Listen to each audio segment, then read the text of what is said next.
ಸ್ವಯಂ ಉದ್ಯೋಗ ಮಾಡಿ ಆರ್ಥಿಕವಾಗಿ ಸ್ವಾವಲಂಬಿಗಳಾಗಬೇಕು ಅನ್ನೋದು ಎಷ್ಟೋ ಯುವಕರ ಕನಸು. ಈ ರೀತಿ ಕನಸು ಕಾಣೋರಿಗೆ ರಾಜ್ಯ ಸರ್ಕಾರ ಗುಡ್ ನ್ಯೂಸ್ ನೀಡಿದೆ. ಸ್ವಯಂ ಉದ್ಯೋಗ ಮಾಡಬೇಕು ಅಂತಿರೋ ಪರಿಶಿಷ್ಟ ಜಾತಿಯ ನಿರುದ್ಯೋಗಿಗಳ ಬೆನ್ನು ತಟ್ಟಲು ಸರ್ಕಾರ ಮುಂದಾಗಿದೆ. ಈ ನಿಟ್ಟಿನಲ್ಲಿ ಸ್ವಯಂ ಉದ್ಯೋಗ ನೇರ ಸಾಲ ಯೋಜನೆ ಜಾರಿಗೊಳಿಸಿದೆ.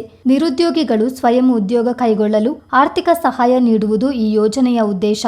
ಸಮಾಜ ಕಲ್ಯಾಣ ಇಲಾಖೆಯ ನಿಗಮಗಳ ಅಡಿಯಲ್ಲಿ ಜಾರಿಗೆ ತರಲಾದ ಯೋಜನೆ ಇದಾಗಿದ್ದು, ಸ್ವಯಂ ಉದ್ಯೋಗಕ್ಕಾಗಿ ನೇರ ಸಾಲಕ್ಕೆ ಸಮಾಜ ಕಲ್ಯಾಣ ಇಲಾಖೆಯಿಂದ ಅರ್ಜಿ ಆಹ್ವಾನಿಸಲಾಗಿದೆ. ಕಿರು ಆರ್ಥಿಕ ಚಟುವಟಿಕೆಗಳಿಗೆ ನೇರ ಸಾಲ ನೀಡಲಾಗುವುದು ಎಂದು ಸರ್ಕಾರ ತಿಳಿಸಿದೆ. ಅರ್ಜಿ ಸಲ್ಲಿಸಲು ಸೆಪ್ಟೆಂಬರ್ 10 ಕೊನೆಯ ದಿನವಾಗಿದೆ. ಪರಿಶಿಷ್ಟ ಜಾತಿಗೆ ಸೇರಿದ ನಿರುದ್ಯೋಗಿ ಪುರುಷರು ಮತ್ತು ಮಹಿಳೆಯರಿಗೆ ಸ್ವಯಂ ಉದ್ಯೋಗ ಕೈಗೊಳ್ಳಲು ಆರ್ಥಿಕ ನೆರವು ನೀಡಲಾಗುವುದು. ಪೆಟ್ಟಿ ಅಂಗಡಿ, ಸಿದ್ಧ ಉಡುಪುಗಳ ಅಂಗಡಿ, ಕುರಿ ಮತ್ತು ಮೇಕೆ ಸಾಕಣೆ, ಮೀನುಗಾರಿಕೆ, ಹಣ್ಣು ಮತ್ತು ತರಕಾರಿ ಅಂಗಡಿ, ಟೇಲರಿಂಗ್ ಮುಂತಾದವುಗಳಿಗೆ ಸಾಲ ನೀಡಲಾಗುವುದು. 1 ಲಕ್ಷದವರೆಗೆ ಸಾಲ ನೀಡಲಿದ್ದು, ಇದರಲ್ಲಿ 50,000 ರೂಪಾಯಿ ಸಬ್ಸಿಡಿ ಆಗಿರುತ್ತದೆ.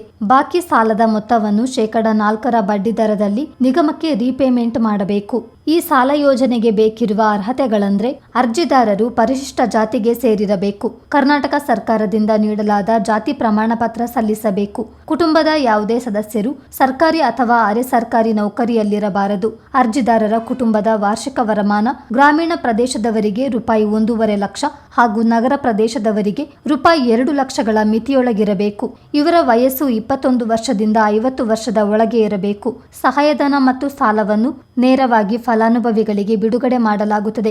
ಅರ್ಜಿದಾರರು ಸೇವಾ ಸಿಂಧು ಪೋರ್ಟಲ್ ಅಥವಾ ಹತ್ತಿರದ ಗ್ರಾಮ 1, ಕರ್ನಾಟಕ 1, ಬೆಂಗಳೂರು 1 ಕೇಂದ್ರಗಳಿಗೆ ಭೇಟಿ ನೀಡಿ ಅರ್ಜಿ ಸಲ್ಲಿಸಬಹುದು. ಅಭ್ಯರ್ಥಿಯ ಭಾವಚಿತ್ರ, ಜಾತಿ ಪ್ರಮಾಣ ಪತ್ರ, ಆದಾಯ ಪ್ರಮಾಣ ಪತ್ರ, ಆಧಾರ್ ಕಾರ್ಡ್, ಬ್ಯಾಂಕ್ ಪಾಸ್ಬುಕ್ ಕಡ್ಡಾಯವಾಗಿರುತ್ತೆ.